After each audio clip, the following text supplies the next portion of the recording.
Welcome to Forever Unbreakable, everybody. My name is Will. As you guys already know, I don't know why I keep using that. So tonight I got my boy Sodie on the other side of the mic. So I'm not calling him a guest. He's a fellow host because we're just going to go back and forth and talk about life. But the first thing I want to do is get us started. So Sodie and I, we've had a couple of cocktails this evening, and Sodie got me this as a best man gift. And I believe I'm pretty much the only guy using this. So he got all the groomsmen this, and most of them have it as like decoration. And as you guys can see, I'm going to try and get it there. Yeah, that's my name, PJ logo. And then we've got Best Man, May 6, 2016. So I appreciate the reminder because sometimes I forget that one. Yeah. No, I had to look at it. I was like, what day was it again? But what we're going to do right now, so the only thing that I'll ever put in this is honey whiskey. Because we have a tradition. Yeah, we do. That honey whiskey. So we're gonna get a little tipsy during this one and kind of just see where the journey of the podcast takes us over the next hour. So y'all see it. If you're watching the or listening to it on iTunes or any of the other media sources, you can go to the YouTube and actually watch the video. So it's a sweet ass decanter. It's fucking shit. So you can already tell we're gonna have a couple of cuss words in here. So if you're watching this with your kids, I recommend that you make them stop. Yeah, put them to bed. All right. So where should we start? All the way back to day one, or should we just get after it in the middle of life? I'd like to think a lot of people that have been following you and listening to the podcast kind of know the start of our story. I think we touched upon it the last time I was here with Jason. Met in high school. I think that was episode 3. Yeah.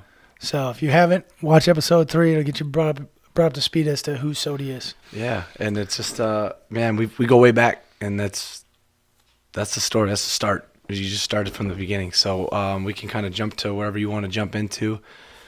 I think you guys are all itching to hear about the pararescue career field. Yeah, and, so let's get started. And I know we touched on this a little bit, but I want to go back to the first time that you did a practice test for PJ.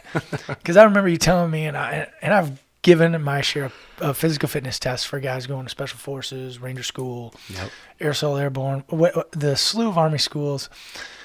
And I know you, my boy, are an overachiever. Like, you're going to crush. You're going to put out 100. And it's not even being an overachiever. You're going to put out 125%. And you're going to leave it all out there. And you're going to do that in the first event. So, like, nobody ever accused either one of us of being smart. No, never been accused of that. We don't strategize it. We're just like, we're going to go out and we're going to just crush. And then when we get to the next event, we're going to crush. Yep. And we keep saying that. But really, when you get to the next event and the next event, eventually it's not crush anymore, it's survive. Right. And so talk about the first time you tested, because I remember you were like, yep, I'm going to have no problems. Yeah. And I was like, man, I don't know what the strategy you're going to take, but talk about that a bit, because that's one of my favorite stories about, like, swallowing a bit of humble pie, getting ready to prepare for the journey that is going to lead you through the next couple of years. Well, right. Like you said, we just go in with that mentality. You just give 110%, 125%. In everything you do, and the idea of science and knowing your body and listening to your body just gets thrown out the window, and I'll just give it all I got. So jumped in the pool, did my 500-meter swim, and just gave it everything. Had to beat the other 12 guys I was going against. I was older when I went in, and so I had to be the first in everything. So the swim, just put out. First one done. No big deal. My heart rate now is like 180. Just blazing. On fire. Yeah, and not only that, but just the shoulder power and the swim that you put into it. You don't realize, like, hey, you have to do pull-ups. You have to do push-ups. Sit-ups, not so much, because, it'll figure itself out. Well, they decided to do the run right after the swim. So we jump in the run, and I'm not going to be last. In fact, I'm going to lap guys. So I put out on the run and just crushed the run. I was like, man, I wasn't that fast, but I'm feeling good, and I'm lapping some guys. Like, I'm here to show out. I'm here to show what I'm here to do. I want to be a PJ. Like, and you've got months and months of training, because we were going to the pool at like 4 a.m. Well, actually, the first, you asked me the first time I tested, we weren't really training that hard yet. You're right. You are right. We had to eat that pie. Yeah. So the next thing they want to do, they had a couple pull-up bars there. They're like, hey, as many pull-ups as you can do. Yeah, easy day. I can do pull-ups. Yeah, because normally you do 15 fresh. Yeah, knocked out 17 of them before the time was up. And I remember you mentioned like, hey, pace yourself. And I was like, all right, okay, yeah. Got it, bro. I'll pace myself. I'm going to crush all these people. And the next event was sit-ups. Did the sit-ups, but I felt tight and sore. And I was like, why? Okay. Oh, yeah, by the way, you just swam, which is using core. You just ran, which is using core. And you just did 17 pull-ups, which is using core. Yeah. And you didn't need to do 17 to get in.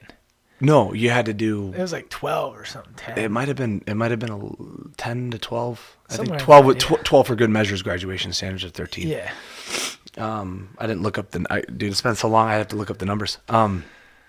So did the pull-ups, did the sit-ups. I think I got like 70, and I was shooting for high 80s. So I was kind of set back a little. I was like, oh, it's passing. These guys might pick me up, but that's not what I wanted. And then we got into the push-ups, and dude. And normally easy day is like 80 push-ups in the time. Well, we were testing in your living room back in Thorndale, like wrapping them out. We could get them, and I was struggling to get 50, and I was like, "What is going on?" Yeah, I'm looking at these. I'm Sodie soda pop. Motherfuckers like I don't get tired. It didn't make sense to me, and then you're trying to. Now all of a sudden the clock's ticking. You're down to 30 seconds, then you're down to 15 seconds, and you got to get. They wanted to see 65, and I was like, shit, 15 more push-ups, I can do it. I was repping up 5s, 2s, 1s. I was like, I was getting sore, and I think I ended with 68 was my final number. Just hanging on. But it was like you're saying, there was nothing left. It was left it all out there. And the guy came up to me at the end. I think he was just a liaison between special operations and the recruiters, and he just goes around. He's like, you got to work on your push-ups, and you got to work on your swimming form if you want to go into pararescue. And I was like, oh. Like, who the fuck is this guy? I mean, okay, you must know. You must be special operator, CCT, PJ, SAUT. You're TAC P. You're everybody. Yeah. You know all of them. And I came back to you, and you're like, yeah, man, like, you burnt out. You didn't have to do 17. It's a game. Yeah. You only needed. All it is. Graduation standard was 13. Why'd you do the extra? 4. Yeah, because those guys, and they're watching that, They're watching if you can play the game. Yeah, and they're looking for the guy who's thinking outside the box, like, how do I ensure my success late in the day, which is super important in a gunfight or anything else. Like, how do I ensure the success of my team as we progress? And it's what I convey to all my guys, like especially my squad leaders. When it comes to like ammo conservation and thinking about the big picture and how we're going to survive out there, waiting to get resupplied or reinforced or recalled back is, thinking ahead and planning for what's to come. Yeah. So it's that, how do we play the game, even though whether it be testing to get into a program of any sort, or you're in an actual gunfighting country and you're like, okay, I need to plan ahead. I have 5 magazines. How many the guys are out there, right? In the middle of these targets shooting back at you. How do you gauge and how do you think through the process of, I need to plan for 5 minutes from now, 10 minutes from now, 20 minutes from now, I could still be engaged with the enemy, and 5 magazines isn't going to last 20 minutes. Nope. So, that game already starts. We shouldn't, I guess, maybe call it a game, maybe not call it a game when it gets to certain levels, but they're already testing you. Yeah, they're seeing where you're at. For combat and the way that your brain is going to process that stuff. They're already testing that back with a recruiter that doesn't know anything about special operations. Right. And that recruiter doesn't even know that he's testing you on those principles. But they are, because they're looking for the whole package. and you've got to be able to plan war game and be ready. Right. So and we call it playing the game. I mean, it's obviously not a game. It's life or death now that once you get into it. But we call it playing the game because there is it's like chess. There is moving certain pieces, and there's parts of you that you want to run that 6-minute mile, but really, if you ran a 7-minute mile, you still make your time, and you have a little bit more energy for when they put you through another, versus pushing it all out in the beginning, and now you're wiped out by the next event. They see you can manage yourself and your stress and your body, and that's just part of the intellectual process that they look for in putting people into combat in the career field that I'm in. Dude, which is why so few make it all the way. Yep. You know, you have to play those psychological games to figure out who belongs and who doesn't belong. Mm-hmm. So then you know who's going to be successful and who's not. Right. And even still, I mean, you've seen it firsthand. I've seen it firsthand. Turds, guys that do not belong there, get through all of the psychological and all of the physical. And I'm like, fall through the cracks. And I'm like, I almost got to give my hat off to you as well. Even though you don't belong here. You know? Right. Because you got through you made it all. It. Yeah. You got through all of the difficulty and all the psychological games, and somehow you're still standing here. Yeah. Even though you're potentially a buddy fucker or a thief shitbag, or just a shitty person. Right. And it's amazing, yet, you know, those people are there. And some of those guys that you think are turds, when you actually get to combat, solid dudes. You're downright impressed. It's like, wow, man, where was this for the last 2 years of training? Right. Because how long did it take you to go from, let's just say that initial test, right? Or let's talk really when you started training was basically that day. Yep. You know, when you started getting serious about it, all the way through to the day that you got to don your beret. So the process getting to it, since I used to be an F-16 crew chief, and I sat down with you and I said, man, you're doing Ranger stuff, you're doing infantry stuff. I see all my boys doing like legit combat stuff. And I was like, I need a little more. I need to do something more. Should I join the Army? And you're like, no, don't be an idiot, man. Don't get out of the Air Force. Too smart for that. And I said, well then, what would be something in the Air Force I can do? And you said pararescue. And I was like, well, what's BJ? I don't know what that is. Yeah.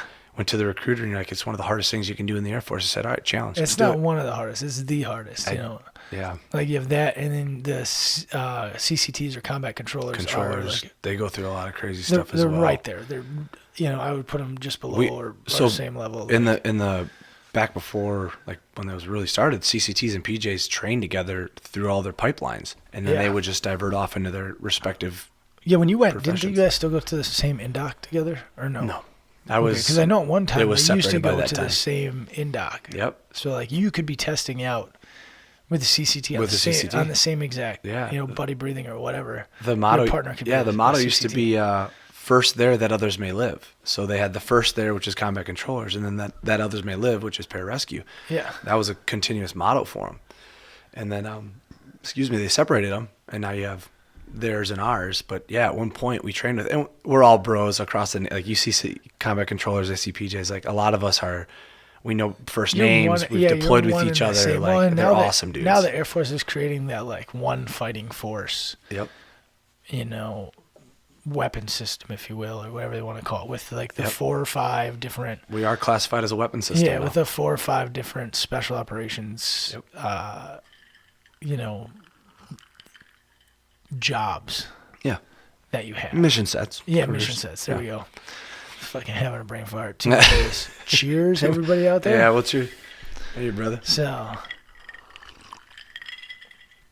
we're just keeping it real here on the mics.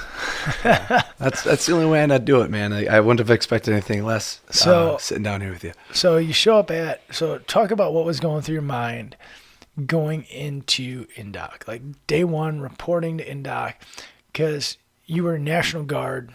Yep. Or Air Guard. Out of F-16 crew chief out of Madison, Wisconsin. Yep, high and tights. And then you're like, all right, now I'm active duty. My first assignment is PJ and Doc. If I don't make it, I'm going to be active duty crew chief. Like the last thing you wanted to be is an active duty crew chief. Full-time crew chief, man. That's some tough stuff. Like the crew chiefs, hey, shout out to all the guys if they're listening, man. You guys are badasses. Like I love living that life, but man, that would have been crazy. Yeah. So talk about like showing up day one. What's going through your mind knowing that you're now in the process of this is a good laugh because it just showed how much I didn't know what I was getting into. Is you and my girlfriend at the time, now my wife Stephanie, shout out to Steph. Yeah, shout out to my beautiful wife Steph, and shaved my head because I thought I was going to that selection. I was course. like, dude, Ranger School, man, they make you shave your head. Like you gotta shave. Yeah, so your just head, get it done. So we shave our head, and I show up, and everybody's got hair. I was like, my boy fucked me good today. I was like, well done, bro. Well done. So I I'll wore drink it. to that. I'll drink to that. I wore it, man. I was quiet. I was trying to figure out who everybody was. I wanted to find out where I had to be. We were actually in an annex off of Lackland Air Force Base, so we were actually on our own base on a base. It was like a different compound. Yeah. I showed up on main base, and I was like, hey, I'm here for PJ indoctrination. They're like, you're not even on the right base. And I'm like, shit, where do I got to go? So you jump on the bus, get over there, and they have these huge dorm rooms. One dorm, it's about four stories high, is for all the quitters, and one dorm is for all the guys still going through it. And so I found out, I walked in there, and they're like, okay, yep, you're going to the third floor. Here's your room. Talk to this guy who's now a good buddy of mine out in Nellis, Hoynes. And I'll shout out to you, boy. And I started talking to him, and he's been there. He was a setback. He knew what he needed to do. He knew how to get the guys in order. So take my information from. Was he going back through the entire indoc or just a small phase of it? He was starting day one again with us. Yeah, that's a straight kick in the balls. Oh, dude. Like hard kick in the balls. Mad respect for the guys that get set back and then grind through it again, and they know what they're getting into. They know how to plan it. Because that's some straight unbreakable spirit. Oh, like if they recycled me in Ranger School, I was like, I'm probably going to go home and I'm going to eat some Reese's peanut butter cups, a couple of cheeseburgers. I'm going to drink a beer. Get those pancakes. Yeah. So, I mean, you want to talk about Unbreakable. Those guys are, they might have been on their third setback that the instructors are like, hey, you got to fix yourself. But we believe in you. And they're coming back to the water con days. They know Tuesdays and Thursdays I'm in the pool. Monday, Wednesday, Friday, I'm in some sort of water and I'm running and I'm rucking and I'm doing all. They know what's coming up. I have no idea.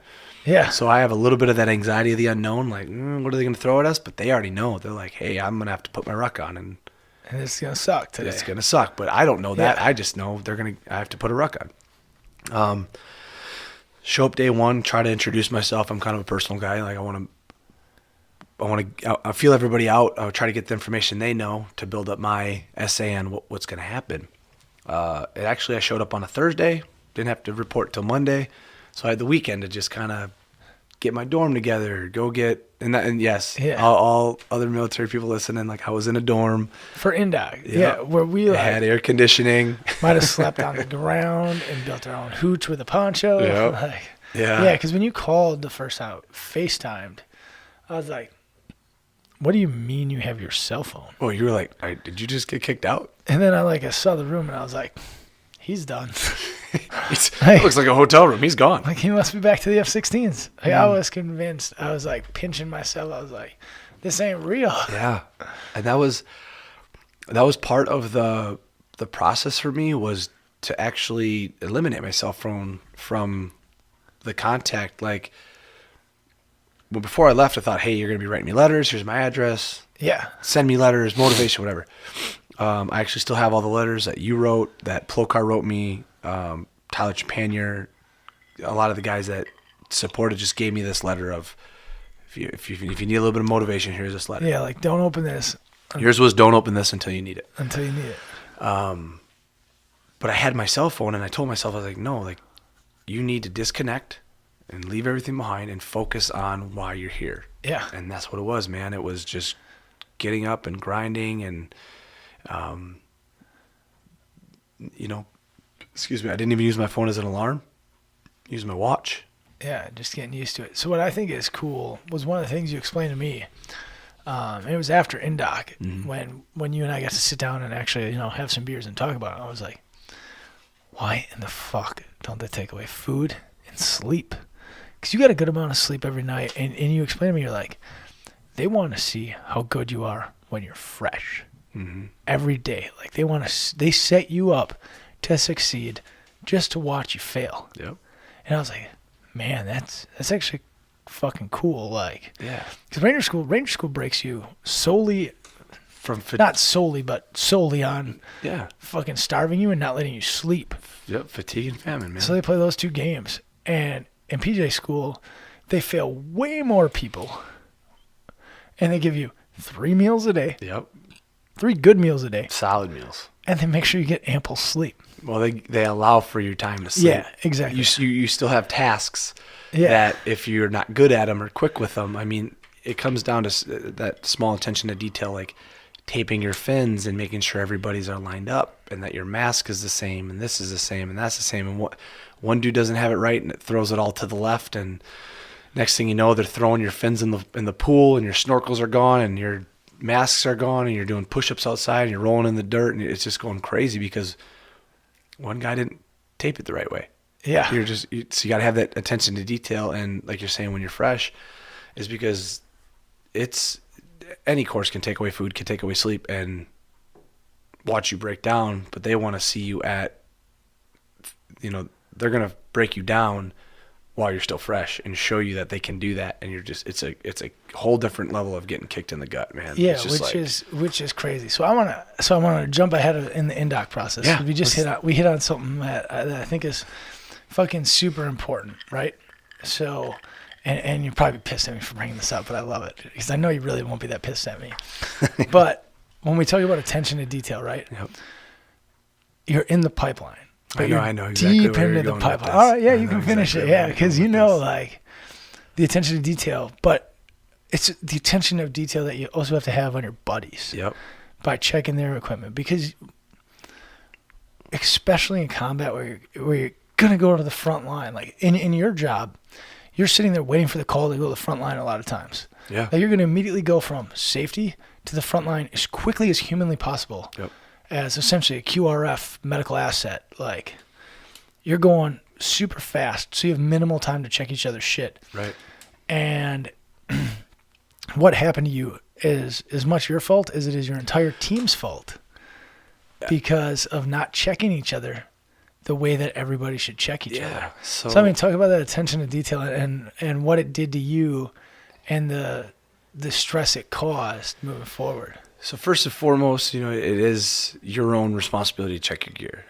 We were in a tactics situation, and we had just got done shooting blanks, and we were switching over to sim rounds to do tactic lanes, where we get 4 different stations, 4 different scenarios. There's a kill box, there's taking the high ground, there's popping smoke and falling away. The instructors want to see you do what they've been teaching you.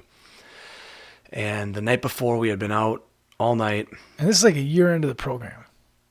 Yeah, I mean, You're in the program, honestly, deep I in the passed. program. Yeah, I passed this. I can link up and graduate with my team. Yeah. Like I'm a month away from graduation. Yeah.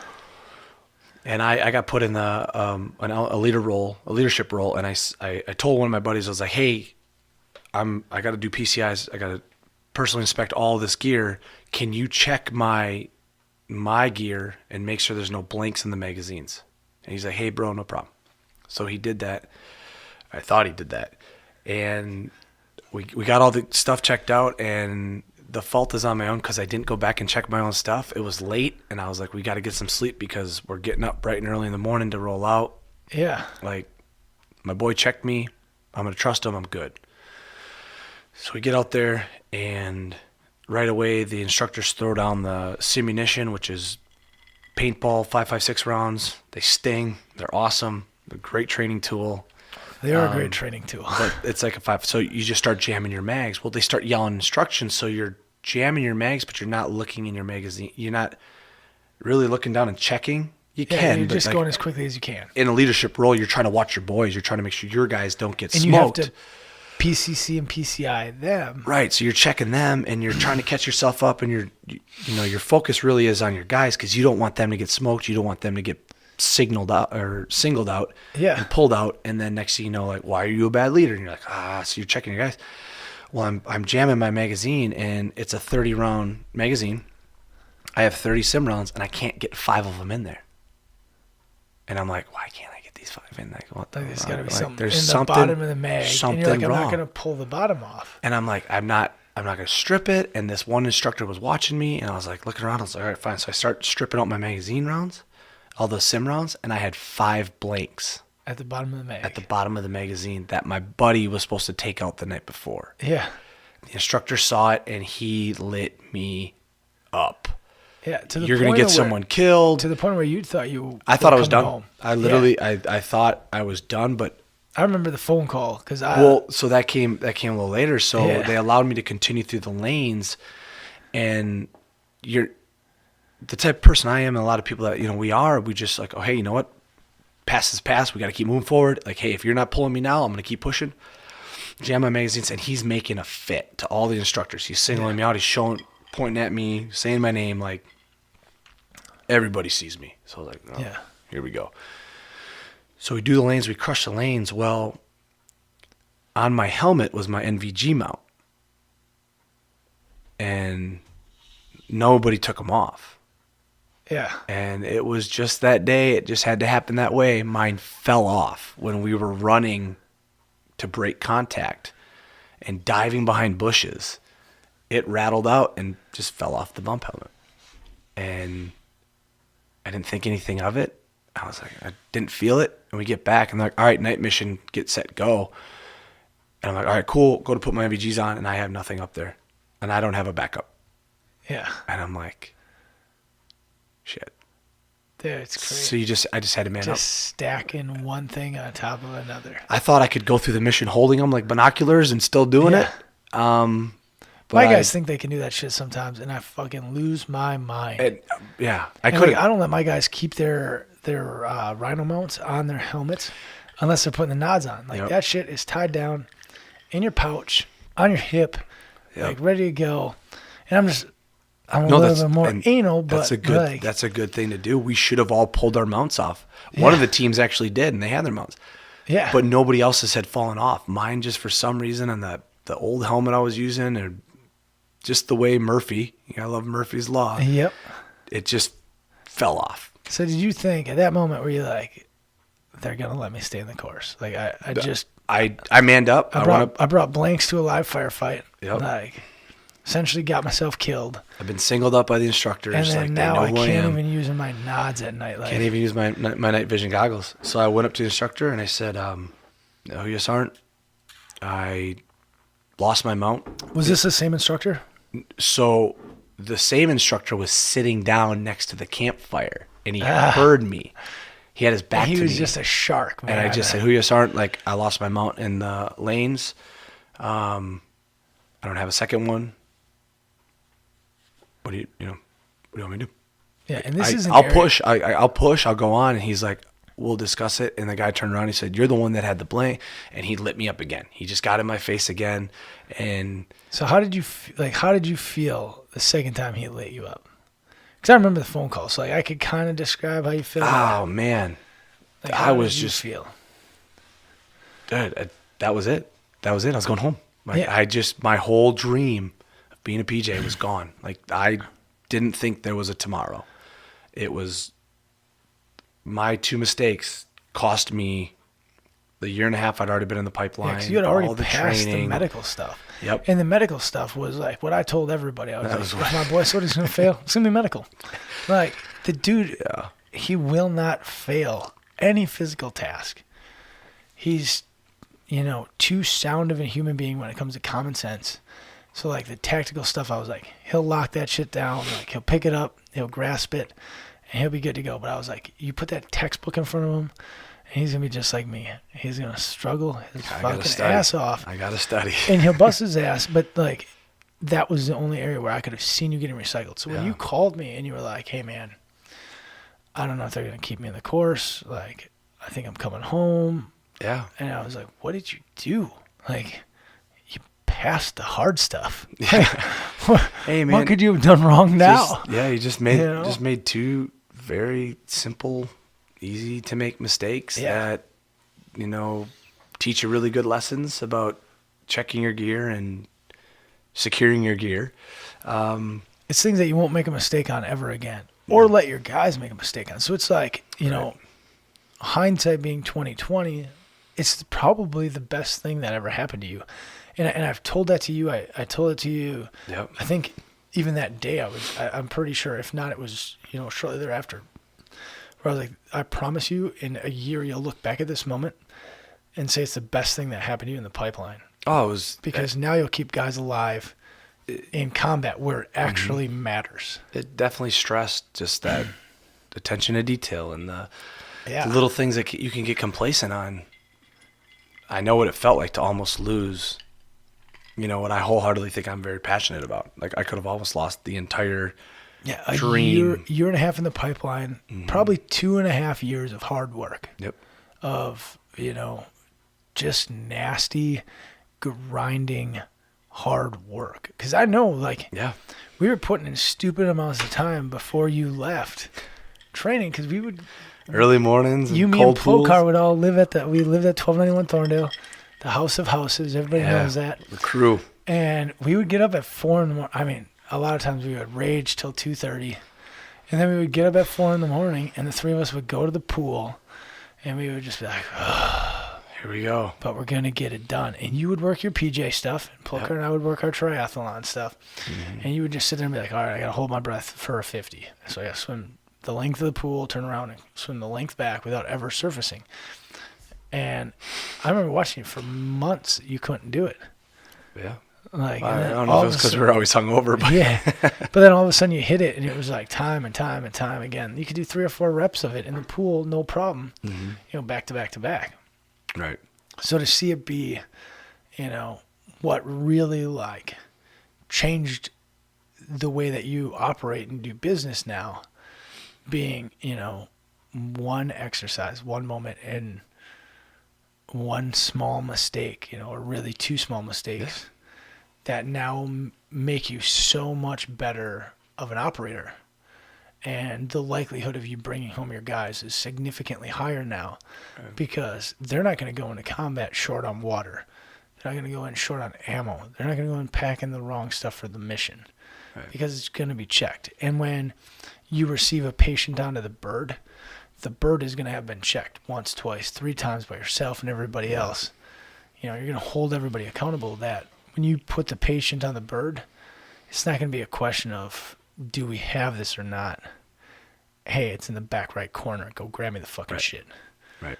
Like, Making sure you guys know where everything is. And that's a big thing we stress is, hey, check the roll down panels. Make sure you can get the O2 from wherever you are on the bird, and you can touch the monitor, and you can get this all done. And that was enforced on me when I got there, and we push it down on the new guys, because there's a standard that we hold on one flight with the flight I'm on that we don't break on. You meet you're going to meet and exceed that standard, because that's what we hold you guys to. And there's a lot of people above me that did that for me, and that's the only thing I can pass down is, hey, I'm going to hold you to the standard because the guys before me held me to that, and this is how we maintain how good we are as a flight. It's awesome.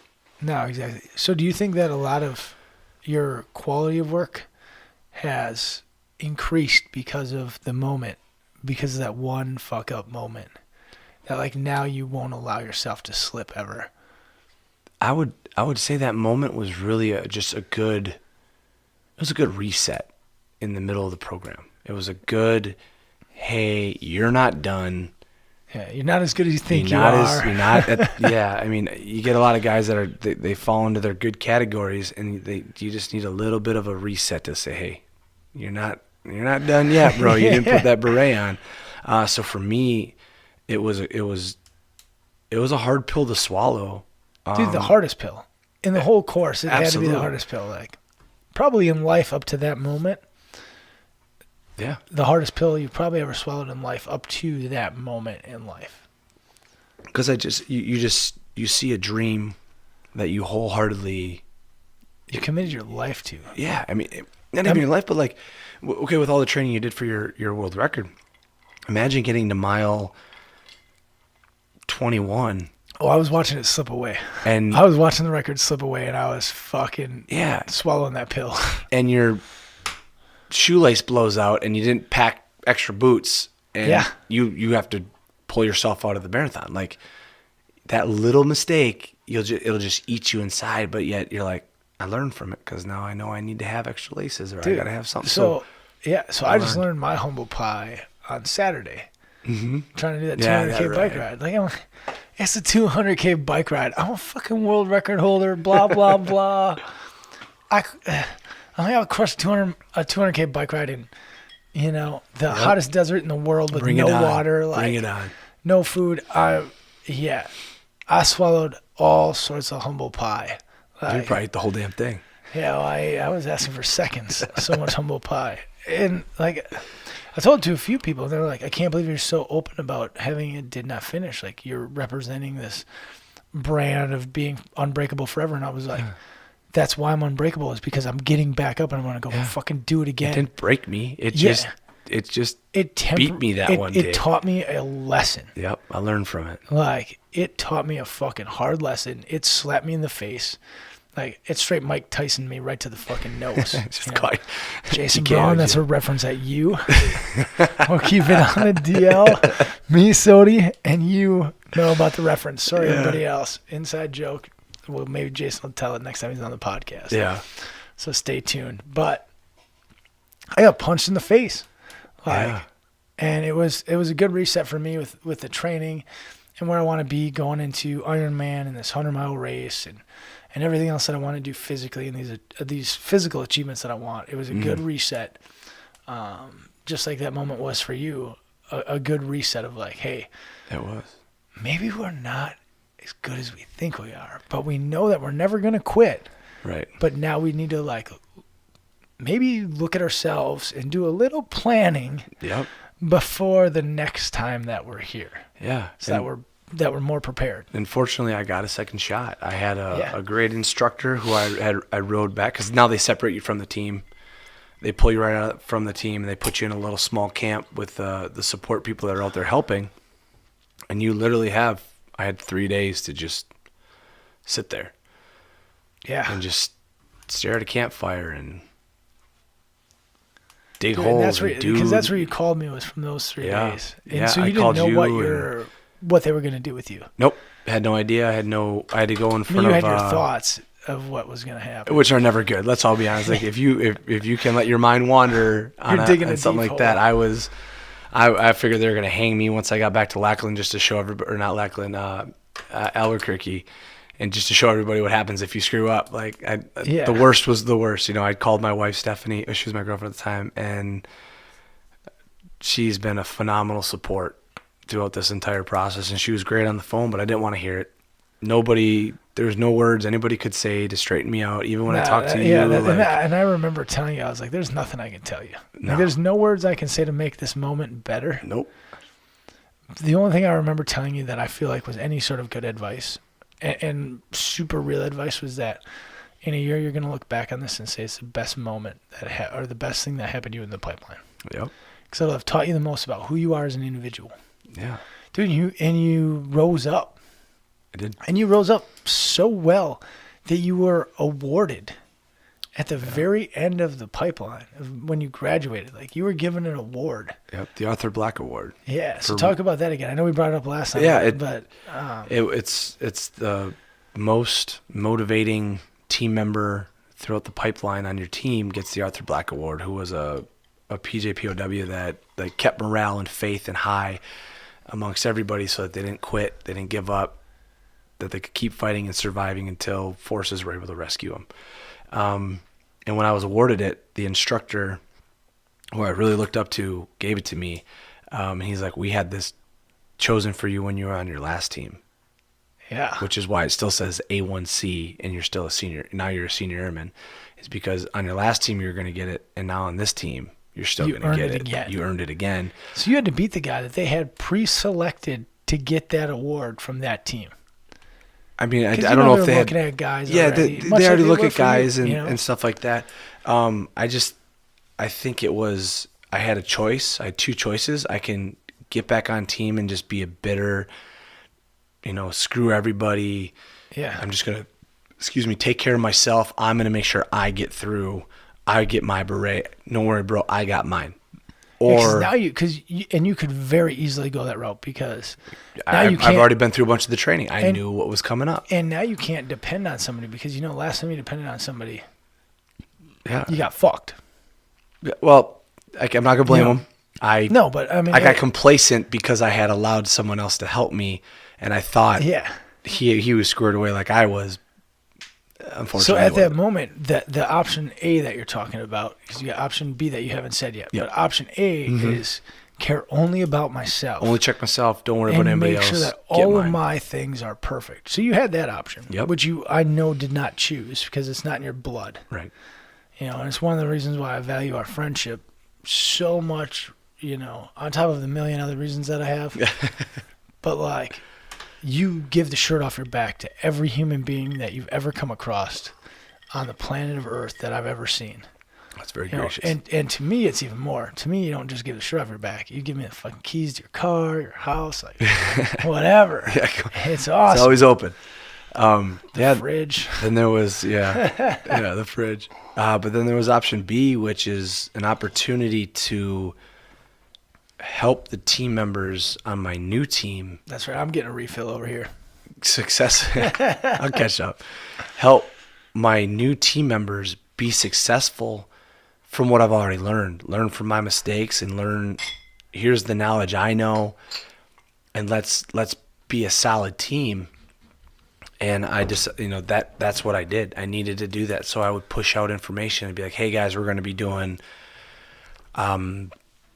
this training today, and this piece of gear, this works really well. I'm going to give you guys advice. Take it if you want to. Here's the mistakes I made. Yeah. And here's how I'm going to load up my ruck. No, we don't need certain stuff. Let's without giving away too much details. Let's try it this way. And the guys were awesome. They were very receptive to the advice because that's how close we got as a team. I graduated with 12 total. Yeah, was it 12? Yeah, there was 11 other guys with me, and I didn't say it was. We got it was really such a close. small. It was, to me, it was super unique. The graduation that you had, we'll get in. Because I look at it so I've been to several graduations. I get to pin your jump wings on you at airborne school, so I've been to that a couple of times. Phenomenal time. And that was super cool. That to me is one of my most favorite military memories. You and Plokar, man, they were wondering why I was hugging an officer. yeah, exactly. And you should never do that again.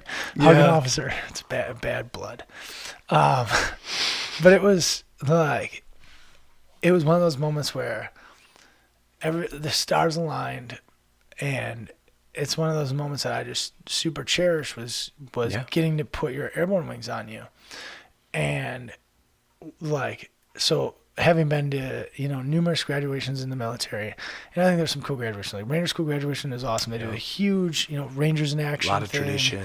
Super cool. And then I was at yours, and your guest speaker was a fucking riot. He was telling the dirtiest jokes I've ever heard, and I was like, is this, there's families here, there's kids. It was unique. Awesome. But you see the stories that you get to hear there. And I've been to the Special Forces graduations for the Army and stuff, and they're graduating, 100 people at a crack or, in bigger numbers. So they're not telling these personalized stories of going through the program. Mm-hmm. And these guys were telling personalized stories about you guys going through the program. And I thought that was one of the coolest, most impactful things because it's this is a story from 16 months ago. Yeah. And this instructor remembers that moment 16 months ago and its importance to why you're standing here today. Yep. And the numbers and the way they did it. I thought they did a really good job. And if they went and changed the way that they do their graduations, I think that's a huge fuck up if they did. Yeah, I don't think they ever will, man. I don't think they will. It was super well put together. It's just how I look. I look at Ranger schools the same way. If they ever changed the Ranger school graduation, I would be pissed. And you'll be disappointed in it because it's such a cool. It's its own thing. equally as cool. What I saw with yours was something very different Yep. than the formality that you typically see them in. Right. And I thought it was fucking awesome. And the place was filled, To the brim, standing room only in the back, man. And That's cool. as it should be. I mean, you just graduated something that takes years. Right. Like, it's earned. There should be a crowd to welcome you, back. Like, congratulations, here you go. Mm-hmm. So I want to go all the way back again to indoc. I know we're bouncing all around and drinking. Man. Cheers. Yeah, cheers. So there's a couple of things that you've told me during indoc, and I know that we can only talk about certain parts of it and things like that. Yeah. But when you talk about like the drown proofing, Yep. like how nasty, how hard is it? Because dudes fail. That's where tons of people, not fail, but you get a ton of quitters because of the water. Like the water. I think you're confusing that with buddy breathing. Buddy breathing. Yeah. The buddy Drown breathing. proofing is a vacation. Yeah, talk about the buddy breathing. That's it. Yeah, buddy breathing it's you and a partner, and you interlock arms, and you share a snorkel, and you pass a snorkel back and forth to breathe, and you have an Doesn't the snorkel have to be submerged between handoffs? No, or it can stay at the surface. It can stay at the surface. Doesn't matter. It gets wet. And they're not like hard stiff. I mean, they've been through multiple iterations. So you try to find the stiff one.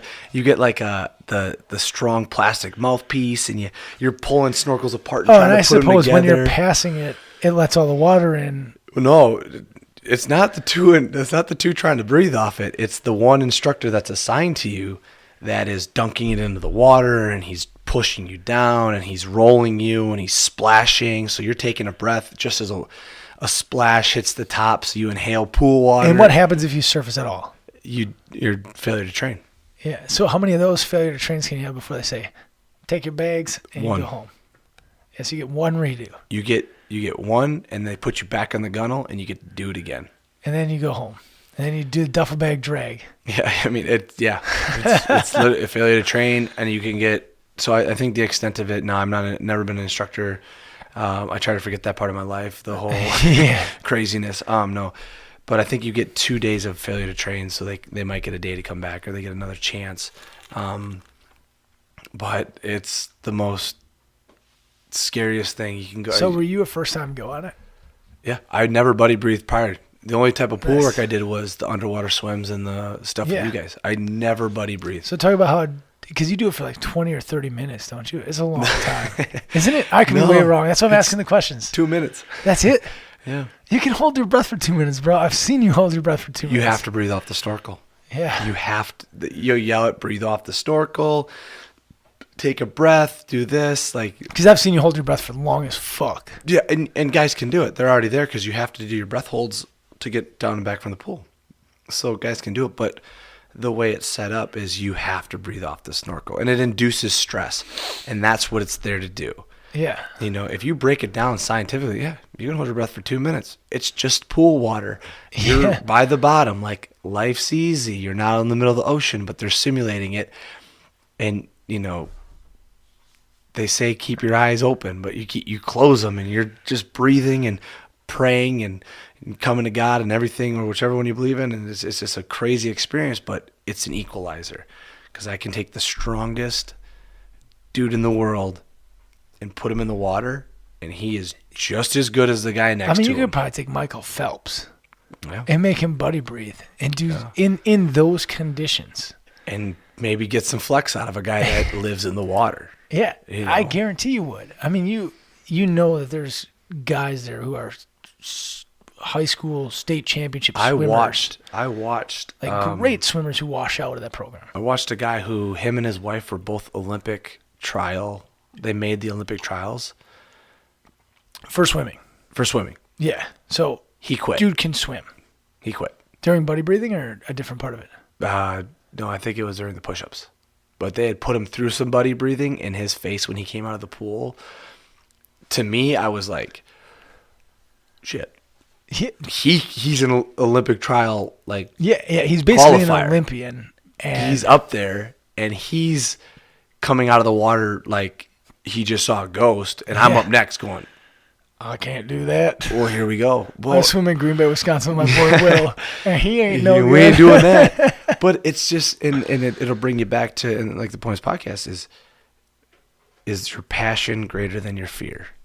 Yeah. Because I buddy breathed with a guy, and he popped, and he wouldn't give me the snorkel, so I had to pop, and the instructor said, failure to train, and I looked at the guy straight in the eye, and I said, if you do that again, I'm going to punch you in the face, because I can't fail at this. Yeah. I want to pass. This means. So did they give you a different guy to partner with? Gave me a different guy to partner with, and I passed. Nice. Just dude, but and that shows you right there, right? Like when I tell people about the coolest part about Best Ranger is the fact that they force you to have a partner. Mm-hmm. You are 100% relying on a partner for 72 hours. Bro. Like, if he breaks, it's over. Yeah. If you break, it's over for him. it's over for him. Yeah. Like, and Jose, if you're listening to this, I love you. And it was a fucking great ride. And I love the fact that you are dependent on a partner. Yeah. And that forces you to make sure that they're taken care of. Yeah, just as much as it forces them to take care of you. Yeah, you have to take care of them. They have to take care of you. And you have to help each other and match up with each other and be successful together. Mm-hmm. And like that buddy breathing, it puts you in that position. It does. You are 100% reliant on the guy on the other side of the snorkel. Yep. And I mean, they lose tons of dudes during that part. They do. So the guy that you were partnering with the first time, did he end up making it through eventually? He did not. Yeah. So if he would have been your partner again, you're doing the double bag. Then I'm holding my breath for 2 minutes. Yeah. That's or how doing bad the I duffel needed bag it. drag with his ass. Yeah. Like, it was. you know. That's yeah. For those of you that don't know, the duffel bag drag is you pack all your shit up and you drag your duffel bags with your head down to the bus. all sappy, sad face to the bus. Yep, because you're not coming back. And then you go home. Yep. And by home you go back to your unit, but they do not receive you with open arms. Or for me, you go become an active duty crew chief. 16. Probably in Las Vegas under all that heat. Yeah. So you'd still be in the same place. Yeah. So just one, you get to go rock climb and do all sorts of cool shit and jump out of airplanes and everything that's badass, and save lives. Yeah. And you know when you would be wrenching on a bolt for a guy who's gonna go take lives. Yeah. You know, and when you look at it, the job that's way more rewarding is the job where you're saving the lives than taking the lives. Like it's plain and simple. I couldn't do anything else. This is exactly what I was meant to do, and I wholeheartedly believe that. Dude, and you're crushing it. I love pararescue. You're crushing it, man. And you're with great boys. Like you met them. Shout out to all your boys that I got to meet at the 58th. I had a great time out there. I can't wait to come back out and hang out with those guys. Again, I got to teach them how to party a little bit, but go get a couple more guys up on the bar next time. They can teach me how to mountain bike because I suck. And now you're gonna be good. Like last time you were hanging out with me, and we were right. Yeah, we had a saying, bro. We don't ride bikes. We just ride the brakes. Yeah, because all those dudes were flying, man, and we were taking in the scenery because we did not know what to do. Straight rode the shit out of those brakes, man. I was like a scared little bitch. Like, oh, this guy. And Jason said it best. Jason's like, man, you can go fast. There's 6 PJs with us. Like, you could break your neck and it's gonna be okay right now. And I was like, fuckers, right? So I would start going fast, and I was like, but I don't want to see how good they are at their job. I don't want to test them. I don't want to test them. And like now I look back and I was like, they're good, but they didn't have any medical equipment on them. Oh no, Kyle had a bunch in his truck. Dude, that guy has everything in his truck. Is like, wow. We would have had to get you to the truck, but by his pace, like 5 minutes. By my pace, 25 minutes. You know? Yeah, it would have taken a minute.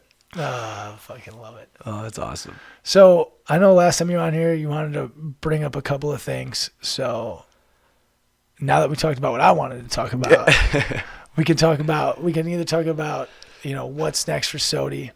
We can talk about the definition of unbreakable, or you can talk about whatever you wanna bring up. I'll bring up. I see that you need to bring up a refill. Yeah, I do. I do need a refill. So let me grab this beautiful decanter. Such a good gift. Dude, it was a great gift, man.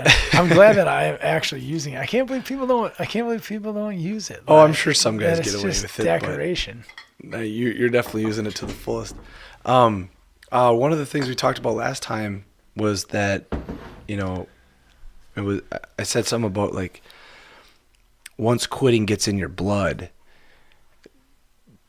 it's over. Like it's there. You can't get it out. And I didn't want that to be construed with, you're born with it or you're naturally talented. Like that's not what Forever Unbreakable is. Really, it's the ability to overcome the challenge that's in front of you and not let that quit take over your mind and your body and force you to do that. Because like Jason said, man, quitting is so easy. It is. And once feels you start, so good. And once you start doing it, it's like, oh, I quit and nobody gave me a hard time about it. Like quitting wasn't that hard. Well, you made it 10 miles out of your 26. If I That's quit, great. people are still going to be proud of me. Yeah.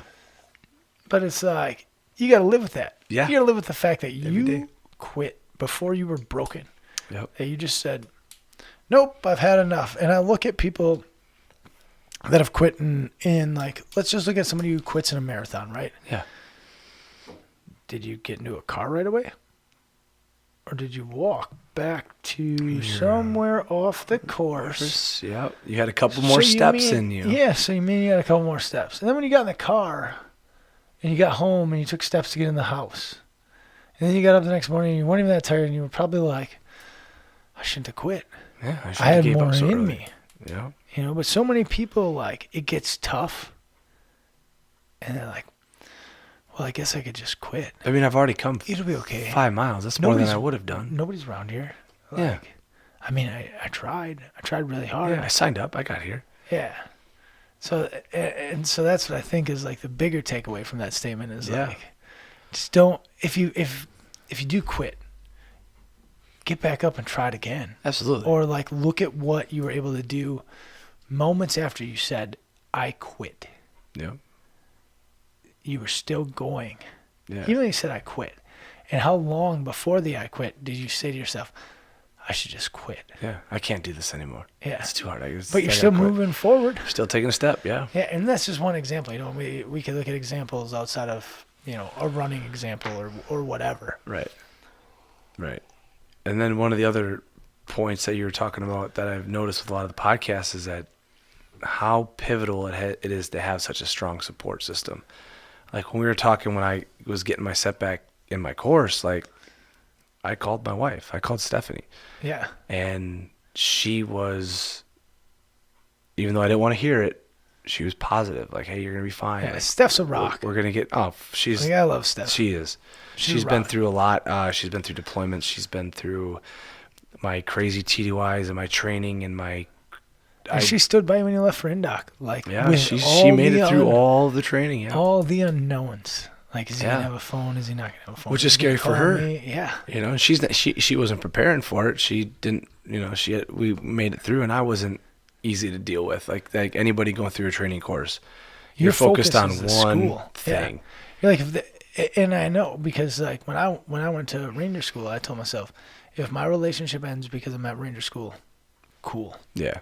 I'm here. I'm going to get my tab. I'm here for my tab. Yep. And I've got to accept that fact or I will quit. Right. Because I will go home to her. And like, yeah, that's ruthless. It's mean to say. But it keeps you focused. But it keeps you focused on what you want and what you need to do and stay in the game.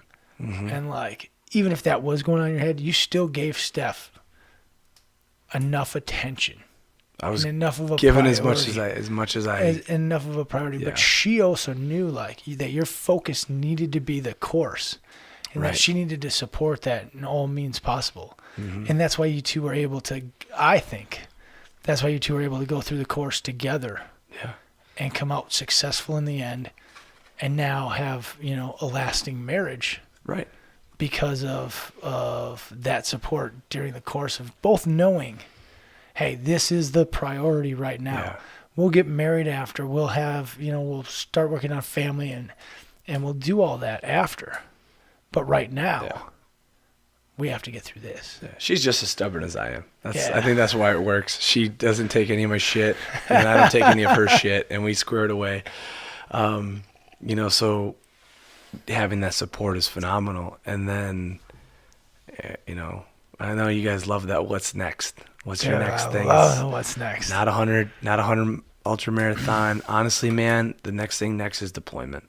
Yeah. I finally got an upgrade to where I'll get to have some guys underneath me. I'll get to push my knowledge that I've learned down on them. Yeah, because you have a tremendous amount of knowledge. And like my goal is to you're always learning. To get you at the unit at my unit when you're home, have it line up with a drill weekend so I can. I would love to. I'd love to come run some lanes for you guys. Bring you in and just teach some guys some shit that they wouldn't otherwise learn, and hopefully be able to implement it and save lives. Right. And that's the big thing. Like when you go on this next deployment, the goal is to save lives. It's the motto so that others may live. It's to work, bro. It's just to get out there and save some lives and to do that. And my what's next is to be in the most squared away I can be for the guys below me and the guys that we have to go out and get, to make sure that the one flight standard that we hold is exceeded by everybody that's on the deployment. And I'm looking forward to it. It's going to be a phenomenal challenge. It's going to be a great time. I'm sure you'll get a bunch of pics. Dude, I can't wait, man. I'm sure my hair will get longer. I don't know. Yeah. Who knows? Dude, and you're going to be a great mentor. Like, that's how I look at it. Like, you are going to, the guys that you'll have under you, you will mentor them into great, phenomenal PJs. And above that even, great human beings. Yeah, because of the person that you are, you won't just focus on what's going on at work, but you'll focus on the whole picture. Right. And making sure that they're taken care of in their lives outside of the job. Because that's what's happened for me, man. All my team leaders and my element leaders and my team chiefs and troop chiefs and all my seer boys and all my dudes, like that's how they, mentored me. And it's only what I can do is pass down that same mentorship to those below me. And like with you, man, like that's why you got the upgrade. Well, I hope I do. No, shoot out to my boys. Haven't heard back yet, but get him that upgrade. Hey, he deserves it. You know it. You know it. I think we did. They had a lot of good things to say, and you make mistakes in everything, and you have to learn from your mistakes. And if you don't learn from your mistakes, then that's a fault on yourself, and you have nobody to blame but for yourself. But if you can learn from your mistakes and you can improve yourself, then you're gonna be phenomenal. You'll be that next level. Dude, fact. Absolutely. Well. Awesome. Well, I think we limit. Yeah, I mean, we could keep going, but I think we can put a wrap on it. Maybe we'll come back on later and say some more words or something. I don't know. Yeah, I'm sure there's tons more stuff we could talk about. I could sit here all night. Every time you're in town, we're gonna drop another episode.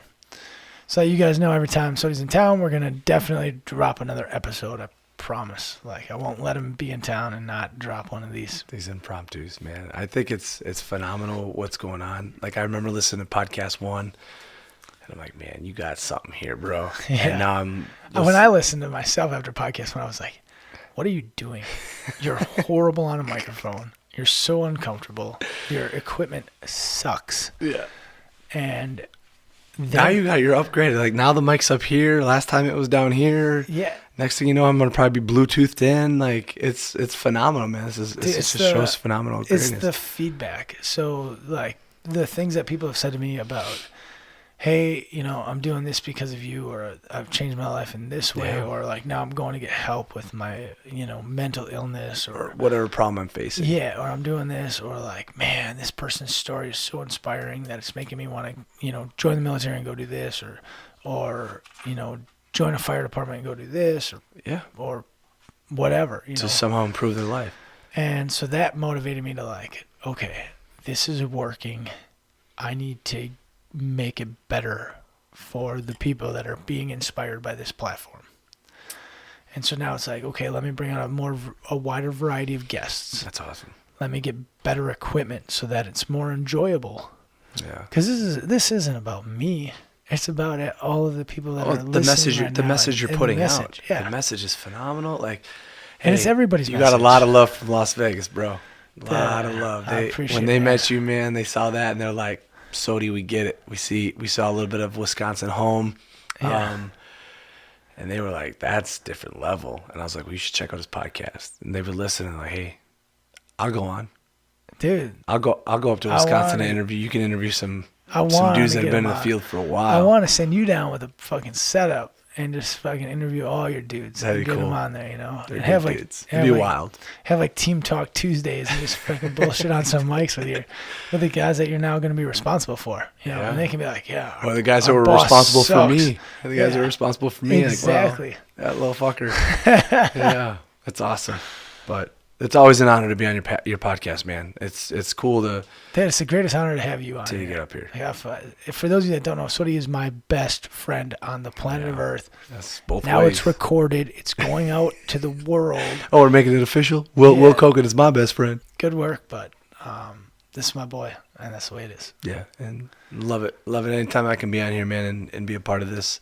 I love what you're doing. The brand's phenomenal. I can't wait to rep it in Vegas, bro. I'll rep it on my deployment too. You're gonna get pictures of me doing stupid shit. We'll be posting them up. Yeah, it'll be cool. So Hopefully I'll have a beard, long hair, blacked out eyes. You know what I'm talking about. yeah. Here's the honey whiskey, bro. Here's the honey whiskey. Thank you guys all for tuning in, and we've got some super great guests coming up in the next couple of episodes as well. I'm excited for So those stay guys. tuned. I'm about to really mix it up with some different things. So just stay tuned. It's gonna be super awesome. I got a couple of things in the pipe. Thanks for being on, Sodie. Let's enjoy the rest of the evening tonight. Always. And thank Cheers, you all brother. for tuning in. Stay unbreakable forever. Forever unbreakable. Cheers to all of you.